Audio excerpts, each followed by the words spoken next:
12th के इस latest video में आप सबका बहुत बहुत स्वागत है। तो डियर स्टूडेंट, आज की जो वीडियो है, आज की वीडियो में हम पढ़ने वाले हैं एफ ब्लॉक के तत्व, एफ ब्लॉक एलिमेंट। ठीक है, इन एफ ब्लॉक के तत्वों को हम दुर्लभ मृदा तत्व भी बोलते हैं और अंतर संक्रमण तत्व भी बोलते हैं।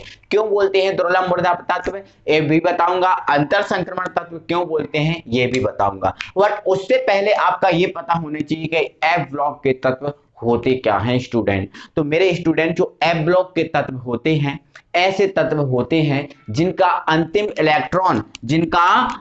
इलेक्ट्रॉन एफ उपकोष में प्रवेश करता है। कौन से उपकोष में प्रवेश करता है?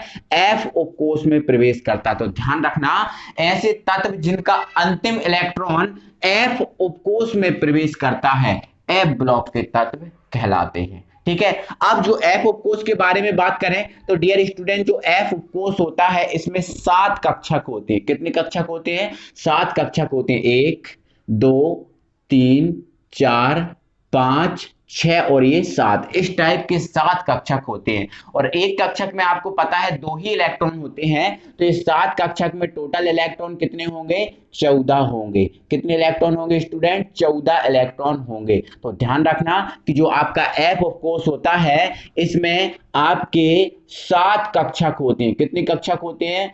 7 कक्षक होते हैं। और 7 कक्षक के हिसाब से 14 इसमें इलेक्ट्रॉन होते हैं एफ उपकोष में। ठीक है, तो ध्यान रखना, ऐसे तत्व जिनका अंतिम इलेक्ट्रॉन एफ उपकोष में प्रवेश करता है, एफ ब्लॉक के तत्व कहलाते हैं। मेरे स्टूडेंट, जो आपका एफ ब्लॉक का तत्व है, जैसे आपको पता था डी ब्लॉक के तत्व, डी ब्लॉक के आपने तत्व पढ़े थे, तो डी ब्लॉक के तत्वों का आपने इलेक्ट्रॉनिक विन्यास देखा होगा। वो था n-1, डी 1 से 10 और ns 1 से 2। ये आपका एफ ब्लॉक के तत्व, डी ब्लॉक के तत्वों का इलेक्ट्रॉनिक विन्यास था।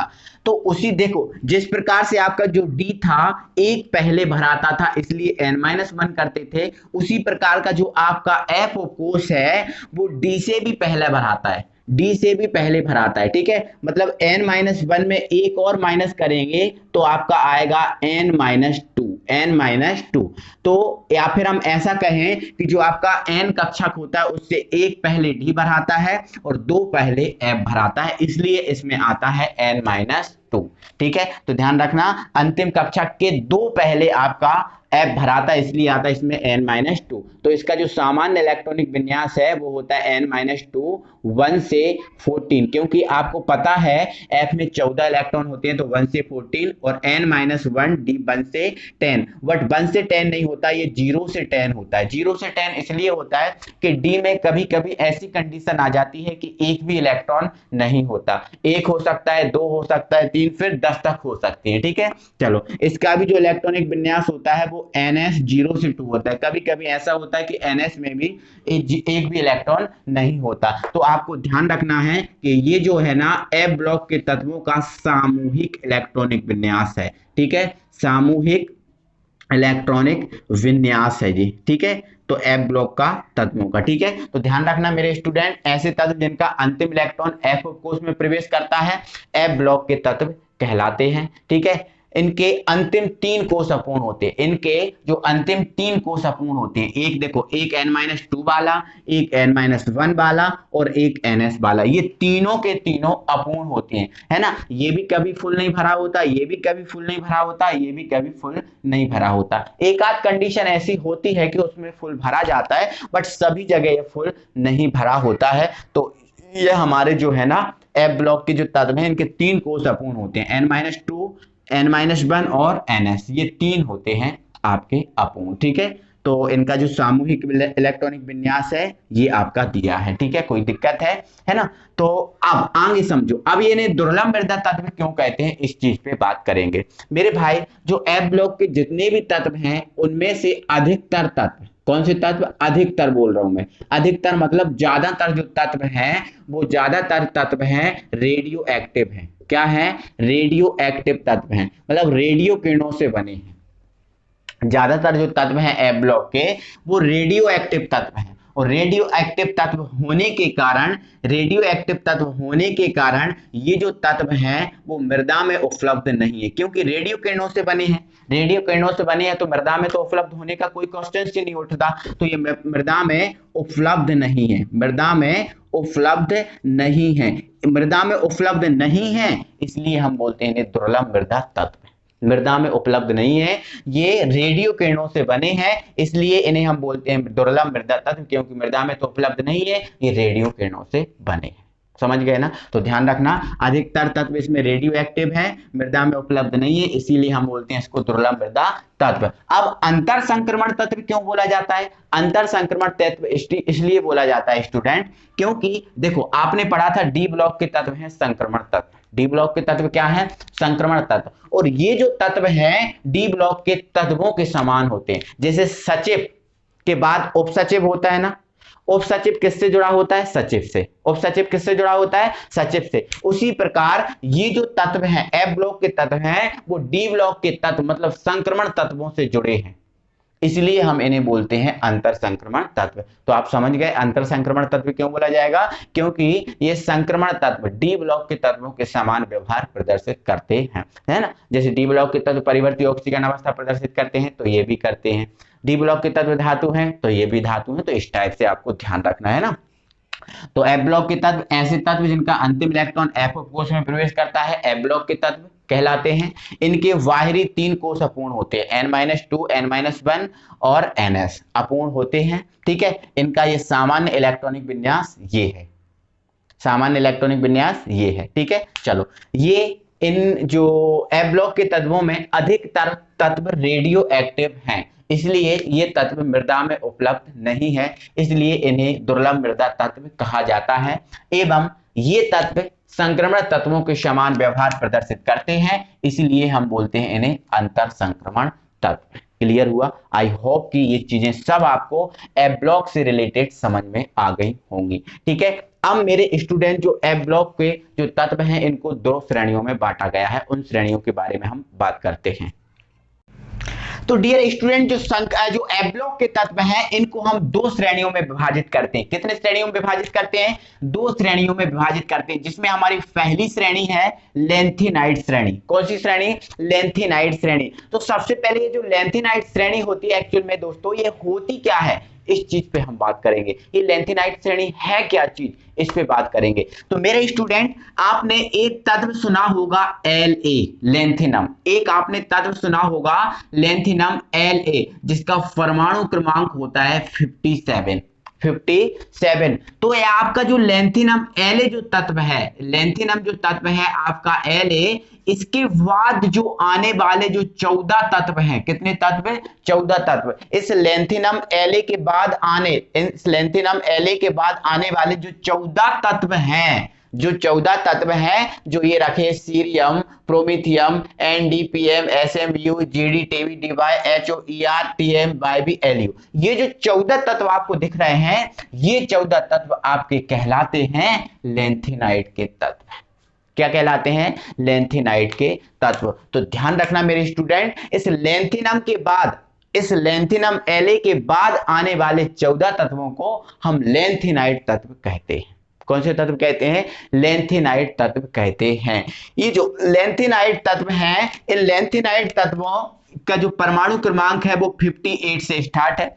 58, 59, 50 है ना, 9, 60, 61, 62, 63, 64, 65, 66, 67, 68, 69 है ना, और ये आपका 70 और ये आपका 71 तक। तो ये जो 14 तत्व हैं, है ना, ये आपके लेंथेनाइड तक के तत्व कहलाते हैं। इसमें 1 से लेकर जो 14 तक इलेक्ट्रॉन है ये आपको 5F में प्रवेश करता है। कौन सी F में?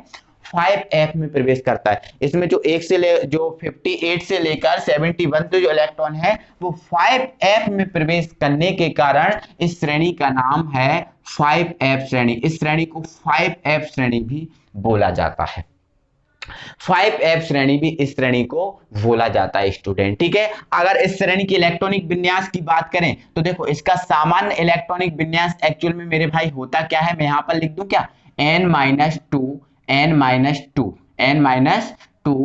F 1 से 14, n-1d 0 से 10 और आपका ns 1 से 2, यही बताया था। तो इसका अंतिम इलेक्ट्रॉन किस में जाता है? 5m में। तो इसका जो सामूहिक इलेक्ट्रॉनिक विन्यास होता है वो होता है 5f 1 से 14, ठीक है। इसके बाद 6d, इसके बाद ये आएगा, है ना, तो 6d 0 से 10 और आपका 6 के बाद आता है 7, तो 7s 1 से 2, ये होता है इसका सामान्य इलेक्ट्रॉनिक विन्यास, ठीक है। तो आपको ध्यान रखना है स्टूडेंट, लेंथिनम के बाद, लेंथिनम एले के बाद आने वाले 14 तत्वों को लेंथेनाइट तत्व कहते हैं। इसमें 1 से लेकर 14 तत्व 5f में प्रवेश करता है, इसलिए इसको 5f श्रेणी भी बोला जाता है, ठीक है, 5f श्रेणी भी बोला जाता है। और ये जो लेंथेनाइट के तत्व हैं आपके ये हैं, इसका सामान्य इलेक्ट्रॉनिक विन्यास ये है, आप लिख लेना अपनी कॉपी में, ठीक है।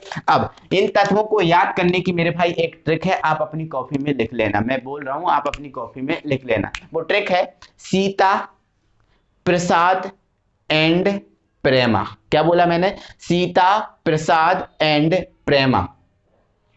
समर में, किसमें? समर में, मतलब समर मतलब गर्मियों की छुट्टियों में। समर का मतलब क्या होता है? गर्मियों की छुट्टियों में। समर में यूरोप गए, यूरोप गए, तभी डायरिया हो गया, तभी इन्हें क्या हो गया? डायरिया हो गया। डायरिया एक बीमारी होती है, डायरिया हो गया।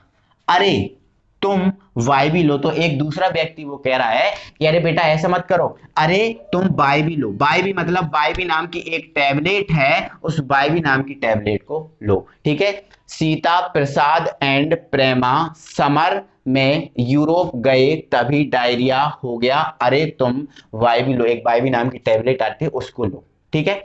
तो ये आपके लेंथेनाइट के तत्व हैं, जिसका सीई सीरियम है ना, इसका परमाणु क्रमांक होता है 59, 60, 61, 62, है ना, ऐसा क्रम से लेकर 71 तक, ठीक है। इसका नाम है सीरियम, इसका नाम है प्रोमीथियम, इसका नाम है नियोडिनियम, इसका नाम है प्रोमीथियम, इसका नाम है समेरियम, ठीक है ना, यूरोपियम, गैडोलियम, है ना, टर्बियम, डाइप्रोस्टियम, ठीक है, होलुनियम, अर्बियम, थूलियम, एटर्बियम, है ना, और ल्यूटेशियम। ये टोटल ये नाम है, आपकी पेरियोडिक टेबल में आपको मिल जाएंगे, ठीक है। तो ये तो हुए लेंथेनाइट तत्व। अब मेरे भाई जो लेंथेनाइट तत्व है इसकी कुछ विशेषताएं भी हैं।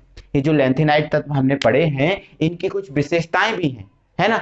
इनकी विशेषताओं में पहली विशेषता स्टूडेंट इसकी ये है, देखो आपने संक्रमण तत्व पढ़े थे, तो जैसे संक्रमण तत्वों की विशेषताएं थी जस्ट उसी के जैसी इसकी विशेषताएं हैं, है ना। तो इसकी विशेषता नंबर 1 है, सभी लेंथेनाइट तत्व धात्विक स्वभाव के होते हैं, पहली विशेषता ये हो गई। दूसरी विशेषता है सभी लेंथेनाइट तत्व ठोस अवस्था में होते हैं। देखो अब धातु है तो ठोस तो होने ही होने हैं, ठोस अवस्था में होते हैं। नेक्स्ट, इनके गलनांक क्वथनांक के मान उच्च होते हैं, धातु हैं तो गलनांक क्वथनांक उच्च हो ही जाएंगे। ये परिवर्ती ऑक्सीकरण अवस्था प्रदर्शित करते हैं, बिल्कुल आपका सही है, ठीक है। चलो नेक्स्ट, ये ऊष्मा तथा विद्युत के सुचालक होते हैं, बिल्कुल आपका ये बनेगा, क्योंकि ऊष्मा और विद्युत के सुचालक होंगे क्योंकि ये धातु हैं, ठीक है। चलो अगला, ये आघात वर्धनीय एवं तन्य, मतलब इनकी चादरें, और क्योंकि धातु है तो चादरें बना सकते हैं, तन्य है मतलब तार खींच सकते हैं, ठीक है। नेक्स्ट, ये अनुचुंबकीय गुण प्रदर्शित करते हैं, ये अनुचुंबकीय गुण प्रदर्शित करते हैं, ठीक है। कितनी विशेषताएं हो गई? इनकी जितनी भी विशेषताएं हो गई हो उसमें से आप एक विशेषता और ऐड कर लेना कि ये आपका क्या है? PM, promethium. क्या है ये? प्रोमीथियम।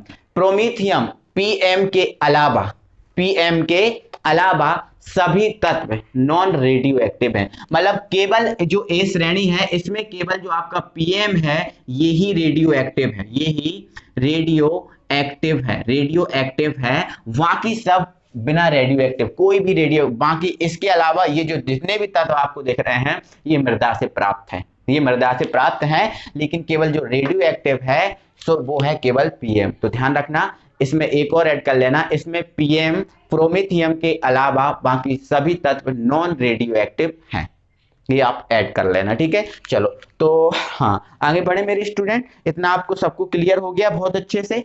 तो मैं अब आगे बढ़ता हूं, इसमें एक चीज और, एक सेकंड मेरे स्टूडेंट, एक सेकंड, है ना, हाँ तो एक सेकंड मेरे भाई, ये जो आपका प्रोमेथियम है ये भी मैंने प्रोमेथियम में लिख दिया, ये प्रोडेक्सियम है ये, है ना, ये आप लिख लेना डेक्सियम है ना, इसका नाम आप लिख लेना, अपनी कॉपी में लिख लेना, ठीक है। चलो आगे बढ़ता हूं। तो ये आपकी विशेषताएं हो गई, ये सब कुछ हमारा कंप्लीट हो चुका है। अब हम आगे बढ़ते हैं, ठीक है।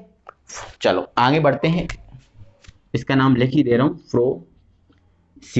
प्रोसीडियम, ठीक है। प्रोसीडियम इसका नाम है, क्या है, प्रोसीडियम इसका नाम है, ठीक है। चलो अब मेरे भाई एक्टिनाइड श्रेणी पे बात कर रहा हूं, है ना, एक्टिनाइड श्रेणी, ठीक है। चलो तो एक्टिनियम एसी, ये आपका एसी जो है ना वो एक्टिनियम है, क्या है, एक्टिनियम, एक्टिनियम जिसका परमाणु क्रमांक होता है 89, कितना होता है, 89, कितना है, 89। तो इस एक्टिनियम एसी के बाद आने वाले जो 14 तत्व हैं, एक्टिनियम एसी के बाद आने वाले जो 14 तत्व हैं स्टूडेंट, ये जो 14 तत्व हैं आपके एक्टिनाइड के तत्व कहलाते हैं, क्या, एक्टिनियम एसी के बाद आने वाले 14 तत्वों को एक्टिनाइड तत्व कहते हैं। इतना क्लियर होगा, एक्टिनाइड तत्व कहते हैं, ठीक है। इनमें जो 1 से लेकर 14 तक इलेक्ट्रॉन है, 1 से लेकर 14 तक जो इलेक्ट्रॉन है वो आपका 6f में प्रवेश करता है। कौन सी f में प्रवेश करता है, 6f में, 6f, सॉरी दोस्तों ये थोड़ा सा मिस्टेक हो गया मुझसे ये गलती हो गई है। इसमें 1 से जो 14 तक इलेक्ट्रॉन है ये 4f में प्रवेश करता है, किस में करता है, 4f में प्रवेश करता है। तो यहाँ पर आपका आएगा 4, यहाँ पर आपका आएगा 5 और यहाँ पर आएगा आपका 6। थोड़ी सी जो मिस्टेक हुई है मुझसे, आप उसको सुधार लेना, उसके लिए मैं बिल्कुल सॉरी आपसे बोलता हूँ, है ना। यहाँ पर भी आप 4f करना, ठीक है। और इसका जो ये 4f के अकॉर्डिंग कर लेना, तो ये 4f श्रेणी है तो इसको हम बोलेंगे 5f, क्या बोलेंगे, 5f, ठीक है। तो इसमें जो 1 से 14 तक इलेक्ट्रॉन है ये आपका 5f में प्रवेश करता है, कौन से f में, 5f में प्रवेश करता है। इसलिए इसको 5f श्रेणी भी बोला जाता है। कौन सी श्रेणी बोला जाता है, 5f श्रेणी बोला जाता है। इसका जो सामान्य इलेक्ट्रॉनिक विन्यास है वो है आपका 5f1 से 14, 6d, 5 के बाद 6 आएगा, 0 से 10 और ये आपका 7s है ना, 7s 0 से 2, ये इनका सामान्य इलेक्ट्रॉनिक विन्यास है। तो ध्यान रखना, है ना। इनका जो क्वेश्चन है वो बन सकता है, लेंथिनाइड तत्व क्या है, इनकी विशेषताएं बताइए, एक्टिनाइड तत्व क्या है, इनकी विशेषताएं बताइए, ठीक है। तो एक्टिनियम 89 के बाद आने वाले 14 तत्वों को एक्टिनाइड तत्व कहते हैं, है ना। इनमें 1 से 14 तक इलेक्ट्रॉन 5f में प्रवेश करता है, इसलिए इसे 5f श्रेणी बोलते हैं, ठीक है। 89 के बाद इसका परमाणु क्रमांक 90, इसका 91, इसका 92, 93, 94, 95, 96, 97, 98, 99, 100, ठीक है। तो यहां से आपका ये 103 तक चलेगा, कहां तक चलेगा, 103 तक, ये इसका लॉरेंसियम का 103 है, ठीक है। चलो तो इतना आप समझ गए हो, है ना। ये तत्व निम्न है, ये तत्व निम्न है, तो ये तत्व की जो ट्रिक है वो ये है, थोड़ा पाओ और न पाओ, है ना। जो आपका जो कह रहा है थोड़ा पाओ और न पाओ, थोड़ा पाओ और न पाओ, पुराने आम कम बिके, क्या बोला मैंने, थोड़ा पाओ और न पाओ, पुराने आम कम बिके, पुराने आम कम बिके, लिख लेना।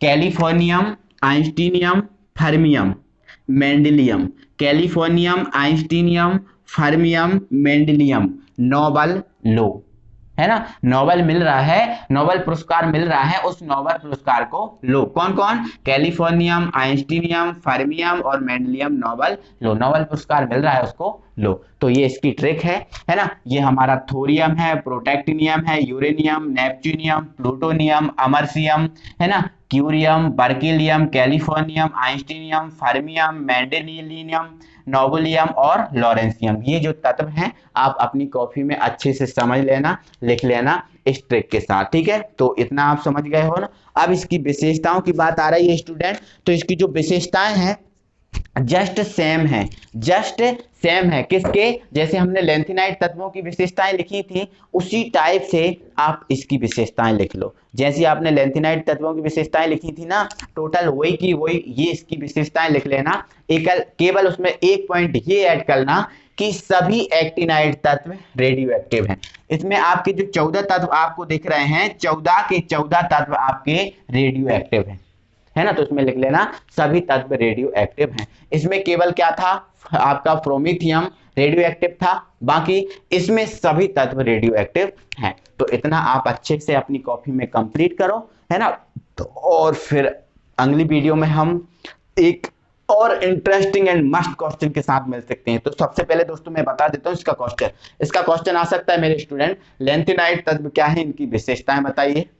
एक्टिनाइट तत्व क्या है, इनकी विशेषताएं बताइए। ये क्वेश्चन इनसे बन सकता है ना। तो आप इनको अच्छे से कंप्लीट करना मस्त तरीके से, स्ट्रॉन्ग तरीके से, ठीक है। चलो, तो ट्रिक के साथ हमने आई होप कंप्लीट कर लिया है। आई होप सबको समझ में आ गया होगा। तो दिल से आप वीडियो को लाइक कर दो। अगली वीडियो में फिर आपसे मिल रहे हैं, तब तक के लिए थैंक यू वेरी मच।